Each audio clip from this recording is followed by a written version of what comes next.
Hello, Fernando. How are you? Good morning, Christy. How are you? I'm great, thank you. And I am so happy to have you here today.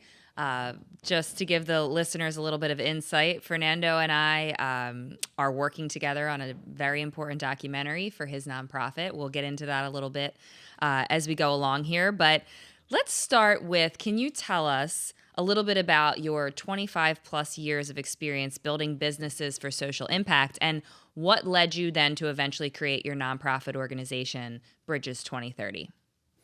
Great to be here. Thanks for the opportunity. So, I spent most of my career in the energy space. So, I'm a little bit of an environmentalist, not a full tree hugger, but environmentalist. So, I've been very conscious about our energy challenges. So, I built a couple of companies around the energy space, energy conservation, sustainability, the need to save on our natural resources. And I also had the opportunity to engage in the water sector. Most of us take water for granted. It's a very challenging component of our global challenges. We're running out of water, so we need to use it better. So I've learned about environmental, my background, my culture. We appreciate the environment a lot more, so we learn about our natural resources. But all those lessons that I learned in business, I've been now translating into the nonprofit sector, right? And there are lessons to be learned that help us promote and advance social impact. And that's where I find myself today. I'm at that crossroad of moving into a much more social impact environment. And we've started a nonprofit called Bridges 2030 International. I love that there is sort of always been this thread throughout all of your work, it seems, that has led you into what you do now, but just being impact driven, right? And having a mission and a purpose and meaning behind what you're doing. But I believe that you had told me it's sort of, at this point in your career, you sort of felt this pull, this tug to do something a little bit more, even more social impact driven. Is that right? Absolutely. I think I've been fortunate through our business environment that allowed us to do what I need to do now, and this is where I need to be.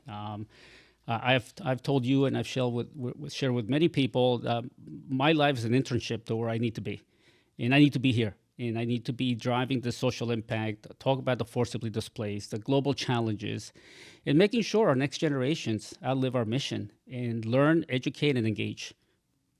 And what is it that Bridges 2030 specifically focuses on? So we have a dual mission of supporting the forcibly displaced.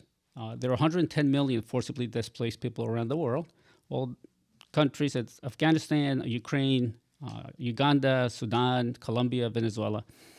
And in those efforts, we also want to make sure we educate our next generation of change makers, high school, university students.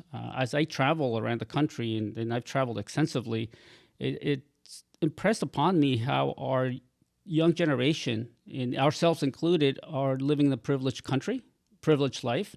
And in many of my conversations with our next generations, I have this strong sense they're lacking purpose, they're lacking compassion, and we need to cultivate that. They are the next generation that will deliver on these significant challenges in front of us. But if we do not prepare them, if we don't educate them, they'll be missing a big component of their lives.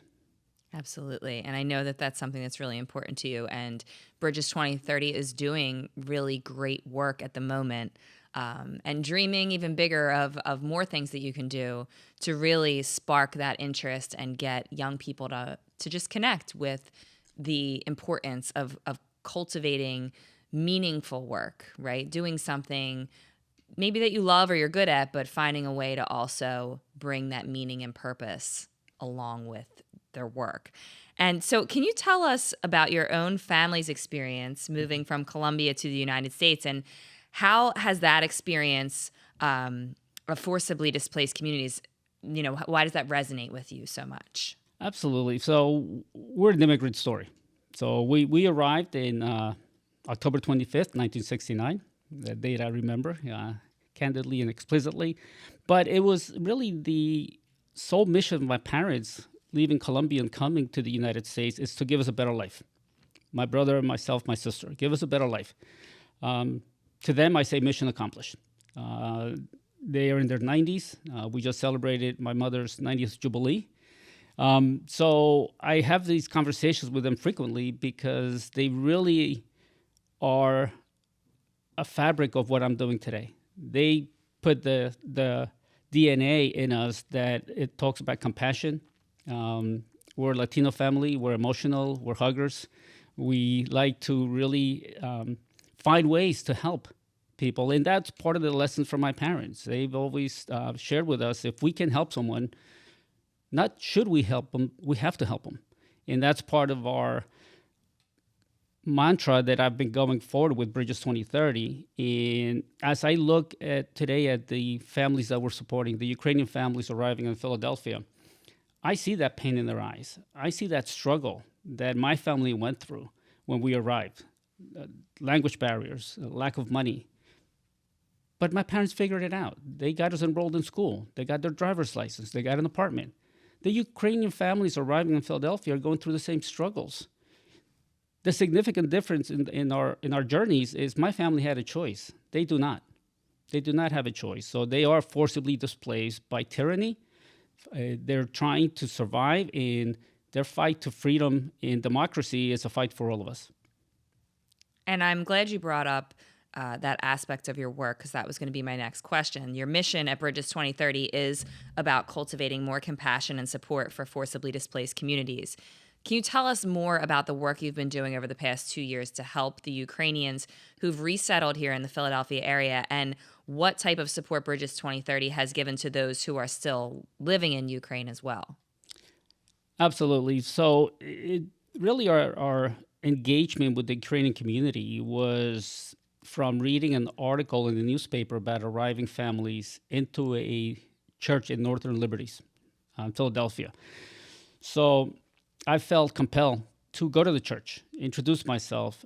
At this point, the formation of Bridges 2030 was still evolving. We had done some work with children in Colombia. We had done some work with supporting a village in Uganda.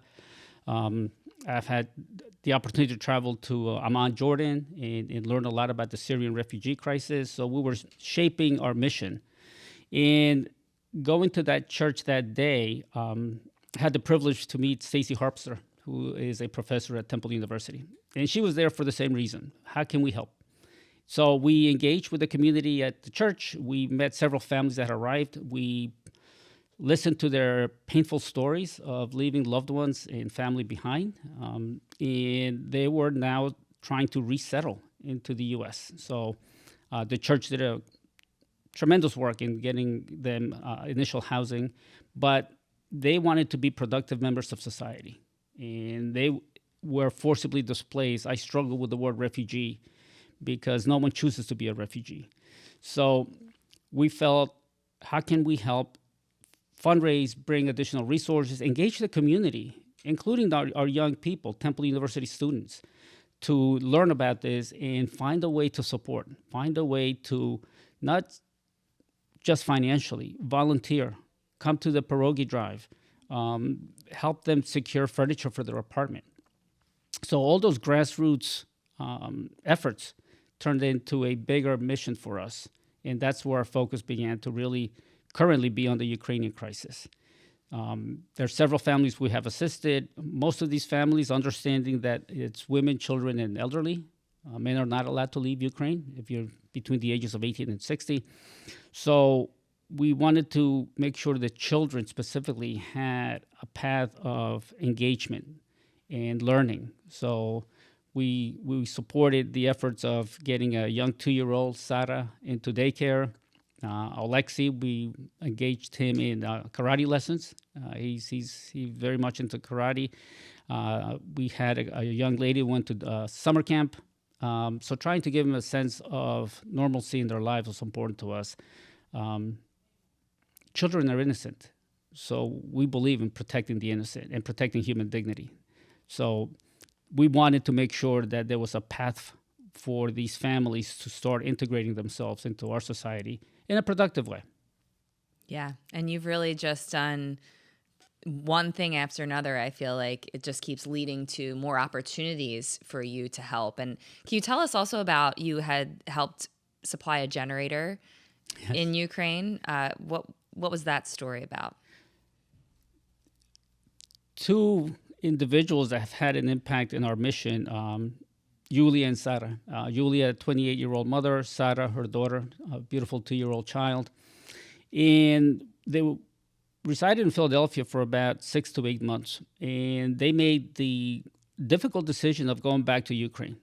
Yulia felt Sarah needed to be with her family. Her husband was there, so she felt that she needed to go home. And so she did. But we maintain our communication because she also runs a nonprofit in Ukraine. And one of the things she pointed out to us is the harshness of the winters, right? The invasion, the war effort targets infrastructure in Ukraine and impacts innocent civilians. So lack of electricity, especially in the wintertime when there's no heat, no lights for large periods of time, she asked us if we could help fundraise for a generator for her community center. And we did. And the generosity of our donors, of the community was evident to all of us. We were able to send enough funds for a generator that they are using for charging their phones, laptops, reading, and now the second winter is coming. We're going into year 2 of the war. We're going to find ways to continue to send some of the essentials to get through the harsh winters in Ukraine. It's powerful, I would imagine, too, for your donors to know that you're able to do something that's significant for the communities and the people that you're working to serve. And I'm wondering if you could tell us more about the programs that Bridges 2030 currently has going on, and specifically the documentary that you and I are currently working on together. Tell us more about that. So one of the ideas that came into my thought process as we are working through developing our support ecosystem and our donors in engaging our younger audience and younger generations is the fact or the thought of how do we get our message across? And I think in today's environment, storytelling using media, it's a great mechanism to really share the challenges and the horrors of what's going on in many parts of the world. So as we thought about that, I was also impacted by the fact that as I watch the news on a daily basis and keep myself up to date on what's going on, many of the stories end up with some sort of statistic. It always, to me, it dehumanizes the story. It takes away from the real human impact that's being felt. And having listened to the stories of Yana and Yulia and Sarah, how they arrived and the 32-hour journeys they endured to leave Mariupol, get out of Ukraine, end up in Poland, get to the United States. Few of us can connect with that kind of challenge. So we felt that we needed to look beyond the statistics. We need to humanize the story. And that's how we came up with the title. We want to make sure that the world also recognizes the determination, inspiration, and the courage of the Ukrainian people, as well as the support that's being provided by many countries around the world, and specifically Poland. I learned about the Polish people and their efforts in support over 1.7 million Ukrainians that arrived at their borders literally overnight, February 24th, 2022. So as I learned about all these wonderful unsung heroes and efforts that are going on, beyond the statistics, began to take it to a story of changing the narrative that we hear in mainstream media and really present another side of the story that shows the ability of survival, the human spirit, but also the fact that the Ukrainian challenge, and it's a fight for freedom, safety, and it becomes a fight for all of us. Absolutely. And beyond the statistics, I've loved the title ever since you told me that that's what it would be called, because it really does drive home the fact that exactly what you said. Sometimes those statistics dehumanize people, and also those of us that are here living in the United States, I think everyone was very saddened, heartbroken, overwhelmed at watching the news at first. feeling like you wanted to do something, but not knowing what you could do. And everybody was eager to help very early on, but in time, unfortunately, our attention has shifted and other things have come up. And I think that that's what's really important about what you're doing is trying to keep everyone's attention where it needs to be in terms of compassion and empathy and action in terms of continuing to support these people who are still very much so in a state of war, and also those who have moved to different places, like settling here in Philadelphia. And what comes along with all of that is, all sorts of traumatic mental health, crisis, and just all the challenges that you mentioned of trying to navigate life in a new place. And so this film, really, the goal of it is to help showcase all of that and to show how the people in Poland specifically, like you said, the nonprofits and NGOs that have stepped in, and they've done such incredible things to just show up for the Ukrainian community on a human to human level.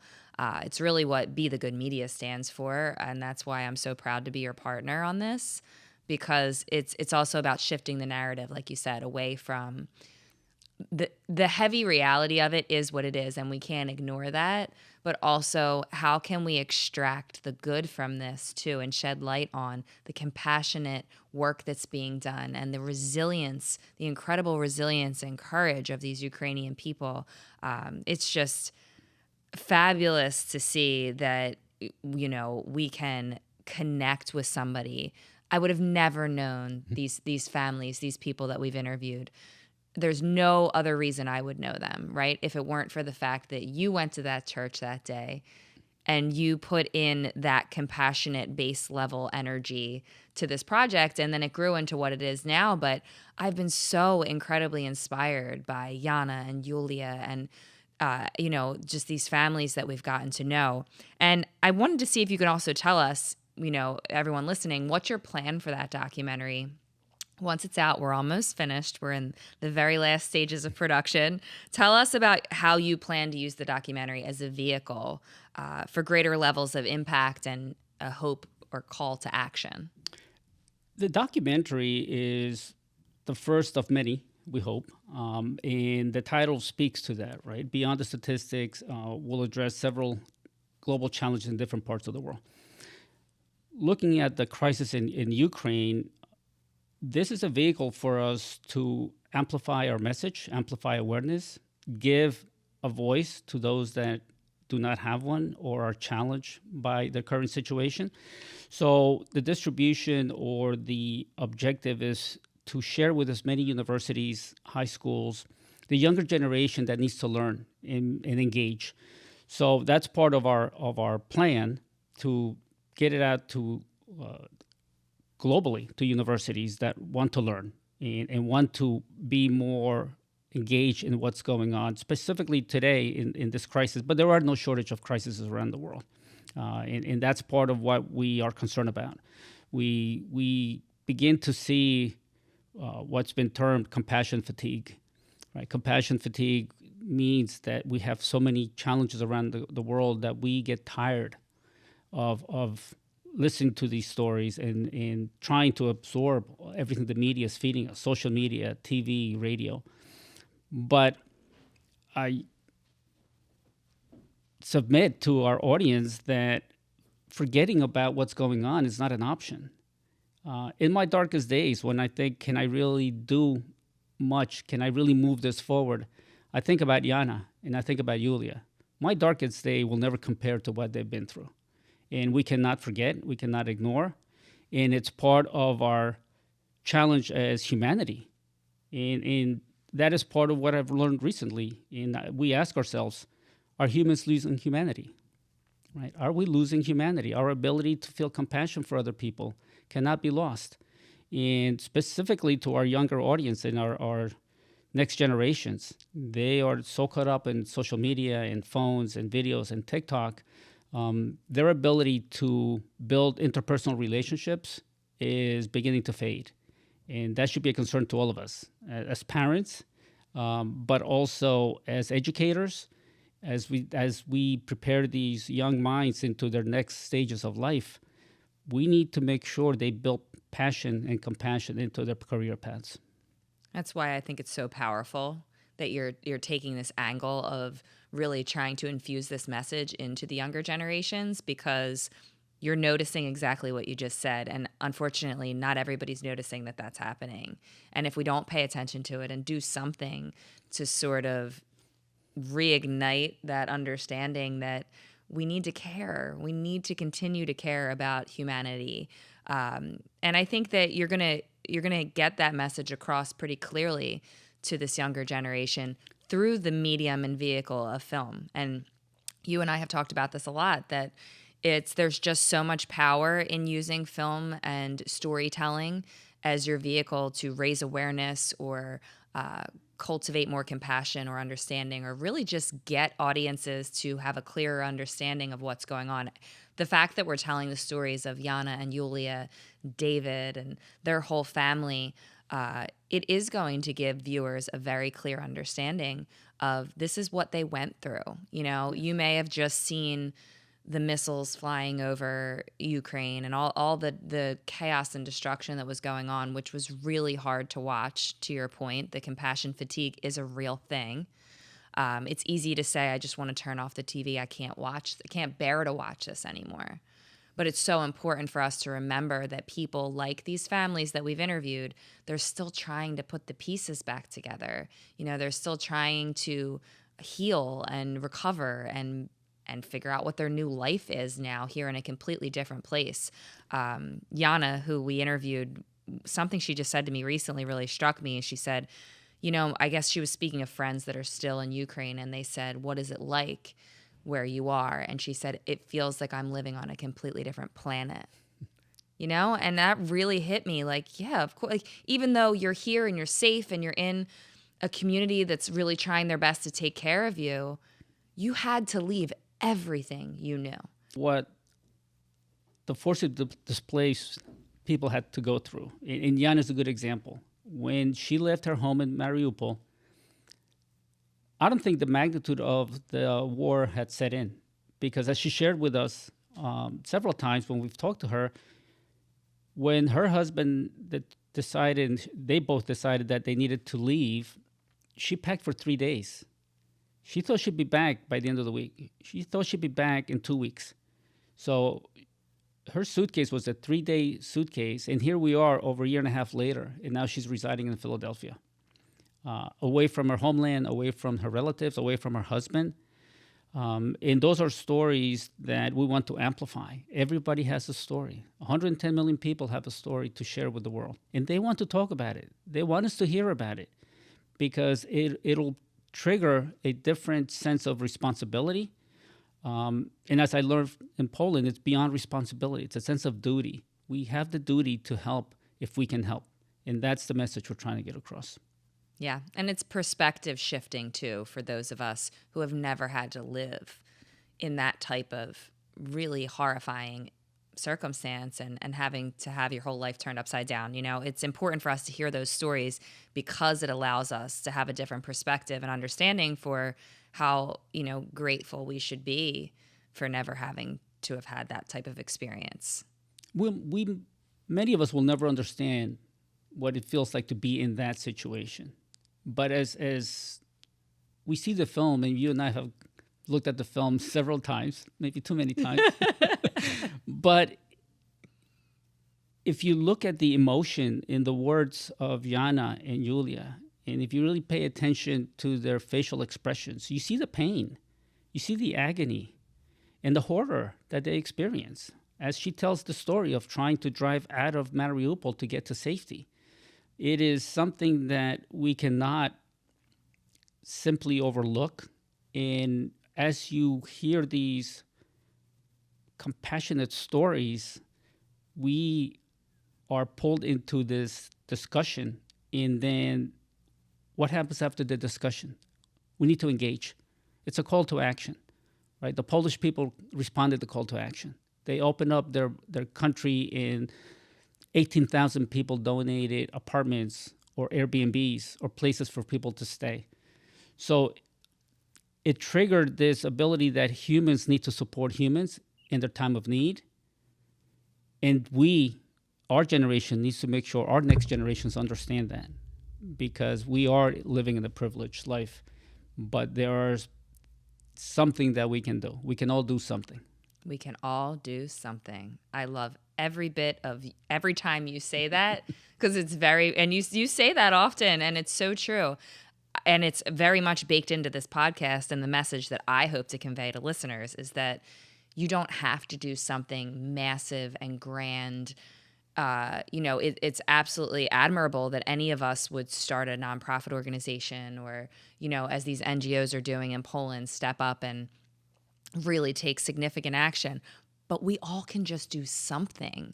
We can do one small thing that really can make a big difference. And we need to think through that. And it's exactly what you're encouraging these younger people to do, which is, again, just so vitally important.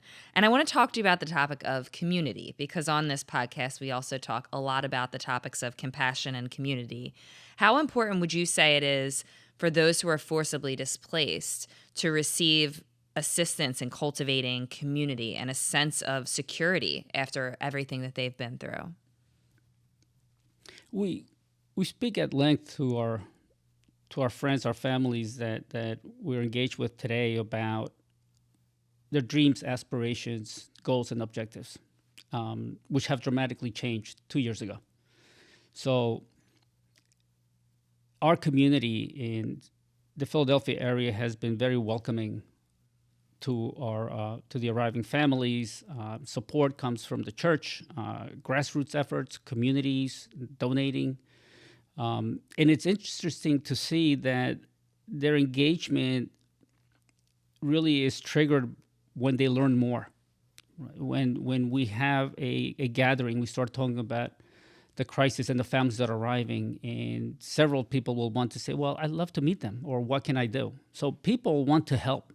Sometimes they just don't know how to help, right? And we want to be that vehicle. We're connecting the new families to resettle and be part of the community.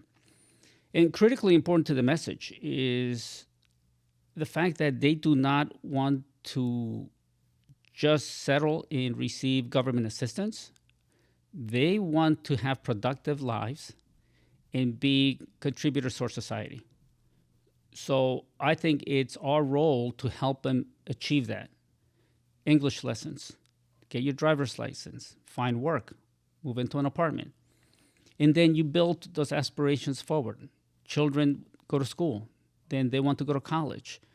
Then that education allows them to consider, do we help them go back to Ukraine to rebuild the country, which is going to take decades.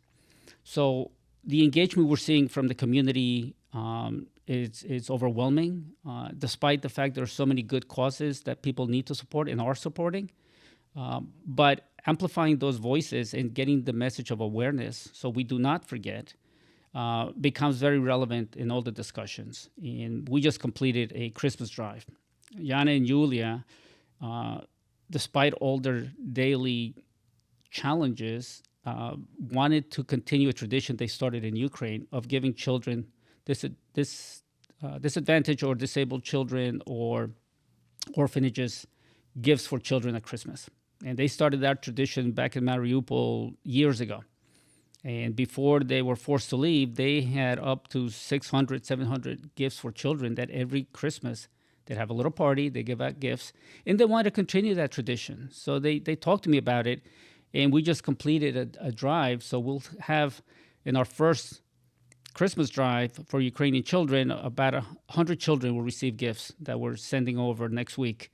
And that's all the generosity of people donating gifts, donating money, donating time, getting our message out on social media, with significant impact, support from Temple University, the Temple community, the students, as well as Bryn Mawr College. They both, college and the university had a drive. They had presents for us. And it was impactful to share that as soon as we told them we wanted to do a Christmas drive, their first words were, how do we help? How can we support? What do you need us to do?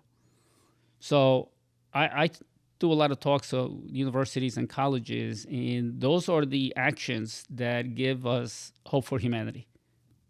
Yeah, it's so special that you're able to carry on Yana and Yulia's tradition that was already coming from such a giving and beautiful place, and that it's so important to them, even after all they've been through, to continue to do that, and that you're allowing them or enabling them to be able to do that still.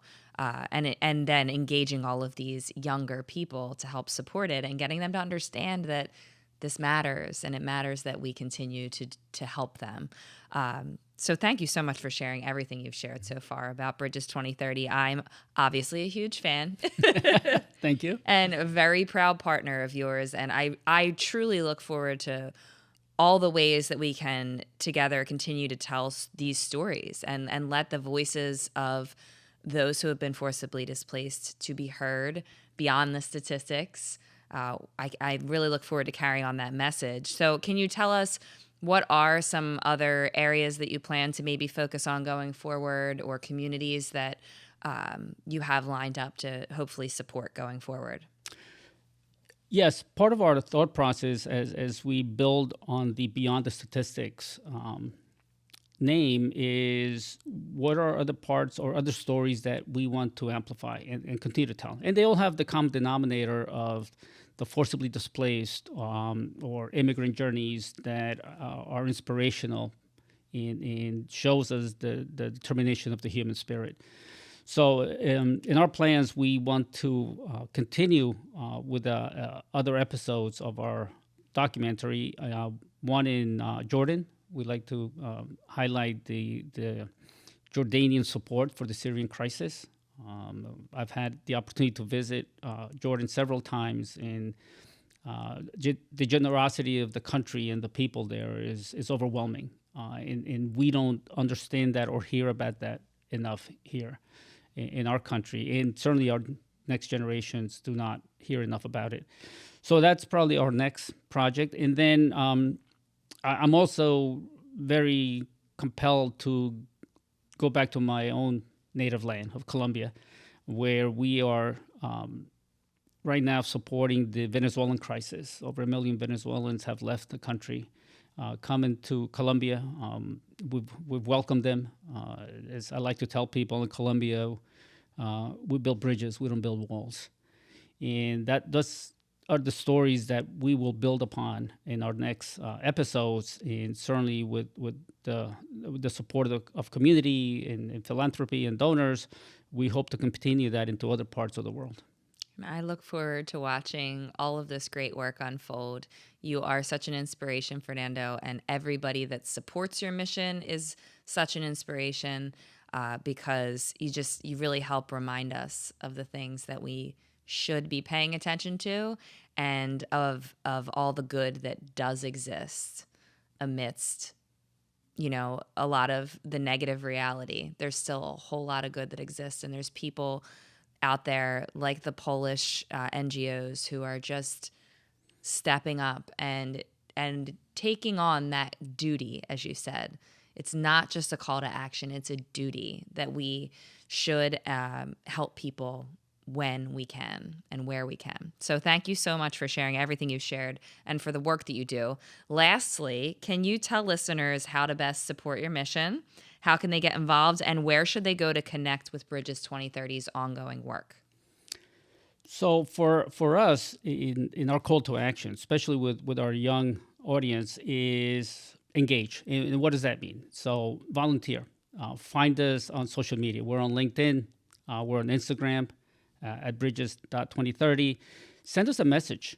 And I am so moved by some of the messages I've been receiving from some of our conversations. And I was at a high school yesterday. 60 young, bright 10, 11, and 12th graders that wanted to hear the story and learn about my journey to where I am today. And that allows us to start building that foundation. So follow us. Find our website. Find me. I'm available. I'm looking for opportunities to continue to engage and deliver the message, and really follow the fundamental thought of we can all do something. Yes, we can all do something. Thank you again, Fernando. I'm going to link in the show notes all of the places you just told us to go find you, the website, the social media. And I do encourage everyone who's listening to tap into what Fernando is doing and continue to follow along and support wherever you can and however you can. So thank you again, Fernando, for being here. Thank you for the opportunity, Christy. Always great to see you.